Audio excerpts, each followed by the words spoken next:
Hello, আজ বোন বলছিল চল দিদি তোকে একটা সুন্দর জায়গায় ঘুরতে নিয়ে যাব। তখন আমি বললাম চল তাহলে, বাড়িতে তো এমনি আছি। তারপর রেডি হয়ে মমতা দিদির দেওয়া 2 চক্রযানটা বার করলাম এবং ঘুরতে যাওয়ার জন্য বেরিয়ে পড়লাম। ও হ্যাঁ, আরেকটা কথা, আমার বাবা কাকু বা তোমাদের বাবা কাকু সবাই তো মমতা দিদিকে দিদি বলে, তাহলে আমরা কি বলবো? দিদি বলবো নাকি পিসি বলবো?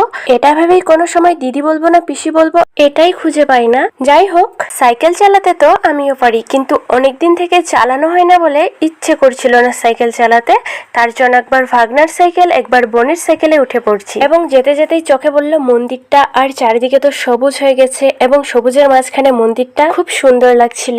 এবং এই পৃথিবীতে ভগবানের তৈরি কোনো কিছু জিনিস অসুন্দর হতে পারে না। তো যাই হোক, আমরা পৌঁছে গেছি। ওপারে যাব কি করে, কারণ আগে তো নদীটা শুকনো ছিল, মানে যাওয়া যেত, কিন্তু এখন যাওয়া যাবে না। যদি নৌকো থাকতো তাহলে অবশ্যই যাওয়া যেত। তোমরা দেখতে পাচ্ছ নদীর ওপারে একটা মন্দির দেখা যাচ্ছে, ওই মন্দিরটা